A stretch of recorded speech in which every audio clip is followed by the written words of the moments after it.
एक प्रसंग है, पहले कभी स्मरण में नहीं आया पर आज स्मरण में आया है नखपुरा में, तो बड़े सावधानी से सुनिएगा। एक बार मां आद्य शक्ति पार्वती अपनी सखी गजमुखी के पास गई। क्या नाम था उनकी सहेली का? गजमुखी। जम के बोलो, गजमुखी। उनकी सखी गजमुखी के पास गई। ध्यान देना थोड़ा सा। एक शिवजी के गण नंदी और एक पार्वती जी की सहेली गजमुखी। कहते हैं शंकर भगवान के गण नंदी इतने सुंदर थे कि उनको देखकर अप्सराएं भी उनकी ओर आसक्त हो जाती थी। इतने सुंदर थे, इतने सुंदर। तब बाबा देवादिदेव महादेव की आराधना में नंदी लग गए। शिवजी ने कहा वर मांगो, तुमको क्या चाहिए? तो कहा कि मेरा मुख बदल दो, मुझे ये मनुष्य का चेहरा नहीं चाहिए। क्यों? अगर ये चेहरा रहेगा तो लोग मेरी ओर आसक्त होंगे और मैं आपकी भक्ति नहीं छोड़ना चाहता, इसलिए मुझे ये चेहरा हटाकर आप नंदी का चेहरा लगा दीजिए और मुझे आपका शिष्य बना दीजिए। दूसरे नंबर पर है माता पार्वती जी की सहेली गजमुखी। इतनी सुंदर थी, इतनी सुंदर थी, इतनी सुंदर, जो आज के ज़माने में दिन भर इंस्टाग्राम पर और फेसबुक पर और ना जाने कौन कौन से वो सोशल मीडिया पे आप जितनी भी सुंदर सुंदर कहते हो ना, कितनी सुंदर, कितनी सुंदर, ये सब जितनी दुनिया की सुंदरता है पार्वती जी के साथ रहने वाली एक उनकी सखी गजमुखी के चरणों की धूल के बराबर है। चरणों की धूल के बराबर। इतनी सुंदर थी गजमुखी। एक दिन गजमुखी आई पार्वती जी के पास। गौरा गौरा गौरा। गौरा ने कहा क्या बात है, क्या हो गया? एक वर चाहती हूं तुमसे। क्या वर है? बस मैं चाहती हूं कि जब भी मैं तेरे साथ चलूं पूरी दुनिया की दृष्टि केवल तुझ पर रहे, मुझको कोई ना देखे, ऐसा वर चाहिए। पार्वती जी ने कहा इतनी स्त्री की सुंदरता तो उसके चेहरे से ही होती है और तू ऐसा वर मांग रही? नहीं नहीं नहीं, मुझे बस तू वर दे दे, ऐसा वर दे दे। पार्वती जी ने कहा तुझे जो अच्छा लगे वो प्राप्त कर ले, मुझे हाथी का मुख लगा दे। हाथी का, ठीक है। गजमुखी हो गई पार्वती जी, बहुत सुंदर। अब एक बार गजमुखी ने नंदी से संवाद कर लिया। बहुत सुंदर प्रसंग है, थोड़ा ध्यान देना। पहली बार स्मरण में आया इसलिए उसको सुनाने का मन कर गया। बहुत सुंदर प्रसंग। गजमुखी ने नंदी से एक बार संवाद कर लिया। दोनों की खींचातानी होने लगी। नंदी कहने लगे भोलेनाथ जी के भार को मैं अपने कंधे पर लेकर चलता हूं, मेरी पीठ पर शिव और शक्ति दोनों विराजमान होते हैं, मैं उन दोनों को भ्रमण कराते रहता हूं। देखा मुझ में बल, मैं शिव और शक्ति को अपनी पीठ पर बिठाकर घुमाता रहता हूं।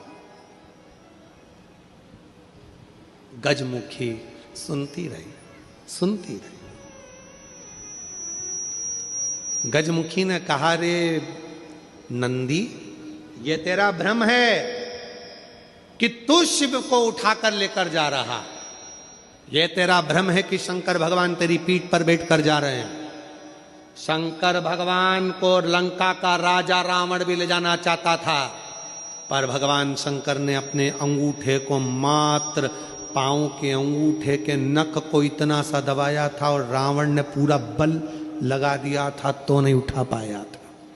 जरा सोच नंदी, वो तो शंकर भगवान की कृपा है तुझ पर, इसलिए शिव जब तुझ पर बैठते हैं हल्के हो जाते हैं, इसलिए तेरे साथ चले जाते हैं।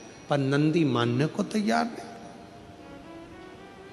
जब नंदी नहीं माना, तब गजमुखी ने कहा कि नंदी मेरी बात मान ले।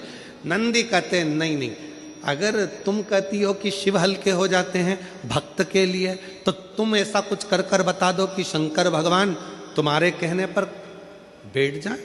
ठीक है, आज गजमुखी पार्वती जी की आज्ञा लेकर तब साधना में बैठ गई। शिव जी प्रसन्न हो गए। क्या बात है गजमुखी, क्या चाहती हो? इतने दिनों से तुम तप साधना कर रही हो पार्वती की, आज मेरी तप साधना? क्या हुआ? बोलो गजमुखी, क्या चाहती हो? गजमुखी ने एक बेलपत्र का पत्ता दिया और बाबा भोलेनाथ जी से कहा, बाबा मेरा निवेदन है, इस पत्ते को मैं हवा में उड़ाऊंगी, आप उस पत्ते पर क्या बैठ जाओगे? शंकर भगवान बोलने लगे, अकेला बैठूं या पार्वती को भी बिठाऊं? गजमुखी बोली, इतने से पत्ते पर पार्वती भी बैठ जाएगी? शिव जी बोले, पार्वती को बिठाऊं, साथ में गणेश जी को भी बिठाऊं कि रिद्धि सिद्धि को भी बिठाऊं? गजमुखी ने कहा, इतने से पत्ते पर गणेश रिद्धि सिद्धि बैठ जाए। शिव जी बोले कि कार्तिकेय को भी बिठा लूं, कि अशोक सुंदरी को भी बिठा लूं, कि जया विशाला सामरी बारी दौतली देव सबको बिठा लूं? इतना बड़ा परिवार सब बैठ जाएगा? इतने में शिव जी बोले कि भगवान विष्णु और लक्ष्मी को भी बिठा लूं क्या? कहा विष्णु लक्ष्मी, तू कहे तो ब्रह्मा ब्रह्माणी को, ब्रह्मा ब्रह्माणी, इंद्र इंद्राणी, 33 कोटि देवता इस पत्ते पर बिठा देता हूं, बोल गजमुखी। गजमुखी मुस्कुराकर बोली, ये सब तो नहीं, केवल आप बैठ जाइए। गजमुखी ने शिव नाम लेकर पत्ते को शिवलिंग पर चढ़ाने के लिए बस थोड़ा सा उसको नीचे की ओर गिराया। उतनी देर में उस पत्ते के अधर पर मेरा शंकर आकर विराजमान हो गया। मेरा शिव, मेरा शिव उस पत्ते पर आकर विराजमान। आवाज लगाई, नंदी जल्दी आओ। तुम कहते थे मुझ में बल है, मैं शिव को पीठ पर बिठाता हूं। तुमसे ज्यादा बल एक बेलपत्री के पत्ते में है, जो पूरे 33 कोटि देवता को एक पत्ते पर बिठा सकता है। एक बेलपत्र के पत्र में वो बल होता है, एक बेलपत्र के पत्ते में वो बल होता है, पूरे ब्रह्मांड को वो अपने में समेटे रहता है। तब भगवान शिव ने प्रसन्न होकर कहा, सुनो गजमुखी, आज मैं प्रसन्न हुआ, तुम्हें वर देता हूं। जब भी पृथ्वी पर मृत्युलोक में कोई पार्थिव शिवलिंग का पूजन करेगा और पार्थिव मिट्टी का जब कोई शिवलिंग बनाएगा, उस शिवलिंग को केवल थाली पर, पाटे पर या लक्कड़ पर नहीं, मेरा बेलपत्र रखकर जब उस पर कोई शिवलिंग का निर्माण करेगा, जो कामना वो चाहेगा उसकी कामना शिव उसी क्षण पूरा कर देगा, उसी क्षण पूरा। आप में से कितने लोग हैं जो पार्थिव लिंग का निर्माण करते हैं? हाथ उठाओ। करते हो सब? वैसे नहीं करते होगे तो सावन में अपन लोग सब मिलकर ही करते। काय में बनाते हो? पात्र में। पात्र के अंदर जब शिवलिंग का निर्माण करते हो तो सबसे पहले नीचे एक बेलपत्र रखा, रखते हो? जम के तो बोलो, रखते हो ना? बहुत जरूरी है एक बेलपत्र। क्यों? कहते हैं जब हमने शिवलिंग बना लिया, पूजन चालू कर दी, पानी डालना प्रारंभ करा, ये तो मिट्टी है, धीरे धीरे पानी चढ़ते चढ़ते गलने लगती है। जब मिट्टी गलने लगती है, शिवलिंग थोड़ा थोड़ा थोड़ा थोड़ा खंडित होने लगता है। मन में आता है कि हमने शिव जी की पूजन करी, शिवलिंग मिट्टी का था, गल रहा है। शहद चढ़ाने से, दूध चढ़ाने से, जल चढ़ाने से, अभिषेक करने से मिट्टी गलने लगी है, शिवलिंग खंडित होने लगा है। शिव महापुराण की कथा कहती है, पार्थिव लिंग को, मिट्टी के शिवलिंग को जब हम बेलपत्र के ऊपर निर्माण करते हैं, पार्थिव शिवलिंग बनाकर पूजन करते हैं, तो वो मिट्टी का शिवलिंग अगर गल भी जाए, टूट भी जाए, पानी में बह भी जाए, तो याद रखना वो कभी खंडित नहीं माना जाता, वो अखंड ही माना जाता है। जैसे संध्या काल में लगाया गया दीप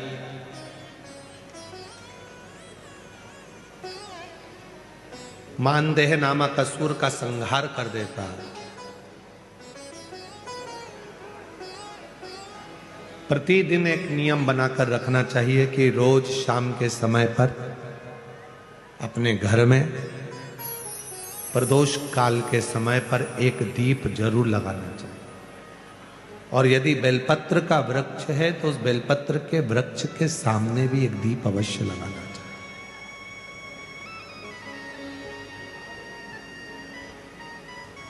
6 महीने में, 3 महीने में, 2 महीने में, 1 महीने में ऐसा नियम बनाया करो कि मुझे बेलपत्र की पूजन करना।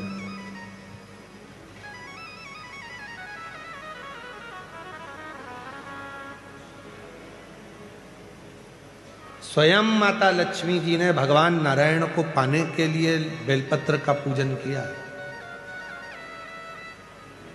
जब इंद्र की पूरी सत्ता चली गई थी, सारा की सारा धन इंद्र का चले गया था, असुरों ने उस इंद्र के सिंहासन पर अपना कब्जा जमा लिया था, तब इंद्राणी ने, स्वयं सची माना, इंद्राणी ने शिव जी की साधना करी, बेलपत्र के वृक्ष के, बेलपत्र की पूजन करें।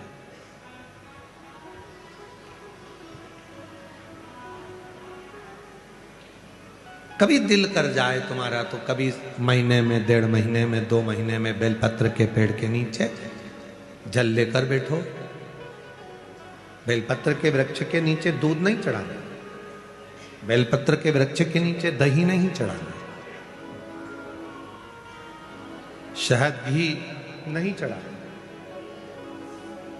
बेलपत्र के वृक्ष के नीचे जब आप बैठते हैं, बेलपत्र पूजन का एक विधान होता है कि जब हम बेलपत्र की पूजन करते हैं तो 2 कलश पानी के भरे हुए, एक अपने सीधे हाथ की और एक उल्टे हाथ की ओर रखा जाता है। पूजन की थाली बीच में रखी जाती है। 2 बत्ती का, लंबी बत्ती का, 2 बत्ती लंबी घी की जलाई जाती है। लंबी बत्ती, बेलपत्र के वृक्ष के नीचे 2 बत्ती लंबी जोड़ा बनाकर उसको जलाया जाता है। फिर दोनों हाथ में कलश में जल है, बेलपत्र के वृक्ष के नीचे दोनों हाथों का जल धीरे धीरे शिव जी का स्मरण कर कर, नारायण लक्ष्मी का स्मरण कर कर, मां आदिशक्ति गौरा का स्मरण कर कर, रिद्धि सिद्धि गणेश का स्मरण कर कर उसको चढ़ाओ। प्रार्थना करो, विनय करो, मेरे जीवन में बहुत कष्ट है, उसको मिटाना है आपको। शिव आपसे प्रसन्न होते हैं, वैसे मेरी जिंदगी भी प्रसन्न करना है आपको। जल चढ़ाकर दोनों पात्रों का थोड़ा थोड़ा जल कलश में बचा लेना है, पूरा पात्र खाली नहीं करना है, दोनों को वापस रखना है। और थोड़ी सी हल्दी पीसी हुई शिव जी के उस बेलपत्र पर लगाएं, थोड़ा कुंकुम वो भी बेलपत्र पर लगाएं।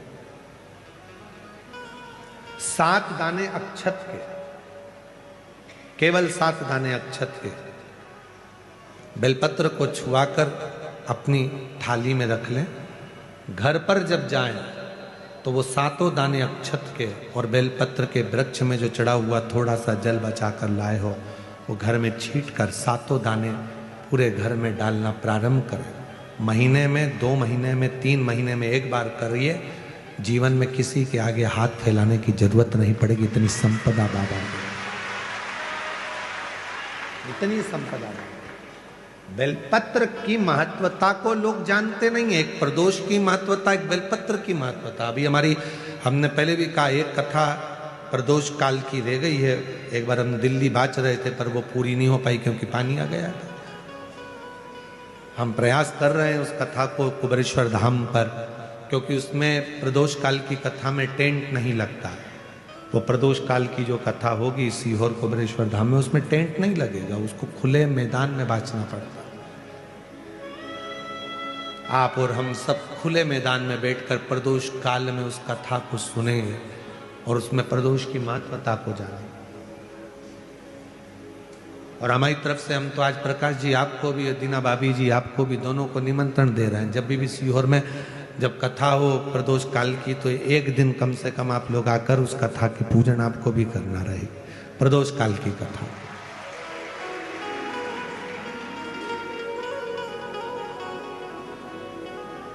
अभी तो नहीं है, पर जब भी तारीख निश्चित होगी, साल 2 साल में, जब बाबा कृपा करेगा तब उसको रखेंगे। पंडाल में भले तुम्हारे लिए हम सोने के लिए पंडाल लगा देंगे, पर कथा सुनने के लिए तो आपको मैदान में ही बैठना पड़ेगा, खुले आसमान।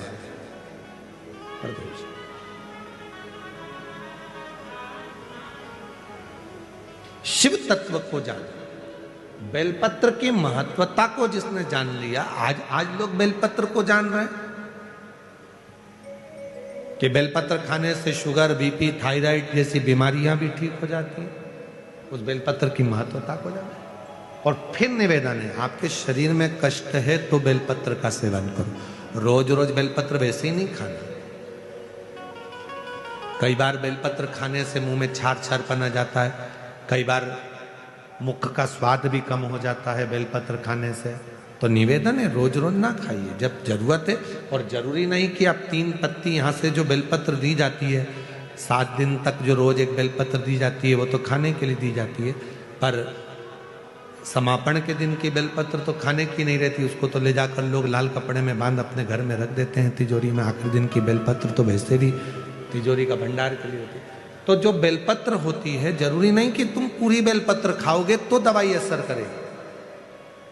बेलपत्र का अग्रण्य भाग का थोड़ा सा पत्र भी यदि हम पा लेते हैं, उसको ग्रहण करते हैं, तो वो भी उतना असर करता है। और रोज खाने की जरूरत नहीं है। रोज अगर शिव मंदिर जा रहे हो, शिवालय जा रहे हो, शंकर जी के मंदिर जा रहे हो, देवालय जा रहे हो, तो बेलपत्र लाओ, वहां से मना नहीं है। उसको इकट्ठा करो, एकाग्रित कर सुखा लो। सुखाकर रोज शिव जी की चढ़ी हुई बेलपत्र को सुखाकर फिर उसका चूरा बना लो। जब तुम्हें लगे कि शुगर गड़बड़ हो रही है, बीपी गड़बड़ हो रहा है, थायराइड गड़बड़ हो रहा है, तो एक चुटकी उसमें से लेके निगल लो, पानी पी लो। बाबा की कृपा से आधा घंटा, 1 घंटे में वो sugar, BP, thyroid sub level में आना प्रारंभ हो गया। उस बेलपत्र की महत्वता को जिसने जाना, कभी कुबेरेश्वर धाम जाओ तो कुबेरेश्वर बाबा के धाम पर जो 200-300 साल पुराना, जो 300 साल के ऊपर पुराना बट वृक्ष है, जहाँ बाबा बैठे हैं, बटकेश्वर महादेव, उसका दर्शन करो। उस पेड़ की छांव में बैठकर बाबा का मंत्र जाप करो। अभी अभी हमने थोड़ा सा उसको बंद कर दिया था, क्योंकि वहाँ बाबा के जोड़ा घूम रहा था तो वो शरीर पर चढ़ जाता था, इसलिए अभी स्थान पर वहाँ जाना थोड़ा बंद कर दिया था, पर पुनः वापिस उसको खोल दिया। बेलपत्र की वाटिका है छोटी सी, उस बेलपत्र की वाटिका के पास में बैठकर भगवान शिव का नाम उच्चारण करो, नाम स्मरण। शिव भक्ति करो जहां तक हो सके, शंकर की अविरल भक्ति को धारण करो।